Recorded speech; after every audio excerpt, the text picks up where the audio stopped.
Are you really annoyed whenever I say that your character needs to change over the course of a story? My name is Gina. I'm an author, editor, publishing professional. I help you make your writing better. So this came in on a video in which we were talking about how a protagonist needs to change over the course of the story. They either need to be a mirror of what they were or they need to be in an opposite place. And usually we're talking about like emotionally, psychologically, not necessarily like physically in an opposite place, though that can sometimes be part of it too. And I often get some pushback where people are like, nah, my character doesn't need to change. You need to change. But this one said it in a really eloquent way and says, what if my main character wanted to change at the beginning, but then spends the entire story realizing that they didn't need to change, that they were exactly who they needed to be all from the beginning? And we don't see this super often in stories because this is often a woman's story, and women still make up a minority of protagonists in stories.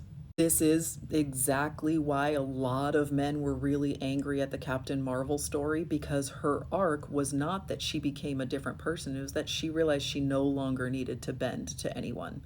She no longer needed to play by his rules. She no longer needed to obey his commands. She was fine without him. She didn't need to play by his rules anymore. And people were like, that's not an arc. But it is. Self-actualization is an arc. And if we think about this in terms of change for the character, at the beginning, she wanted to change and be something different. She was struggling to bend herself into somebody else's idea of who she should be. But by the end of the story, she realized she doesn't need to do that anymore. This is Dorothy Gale, and you've had the slippers with you the whole time. This is Moana, and the power was inside you all along. This is a common story with women in particular of self-actualization and self-realization, and saying like, I don't have to be something else. I can be exactly what I wanted to be.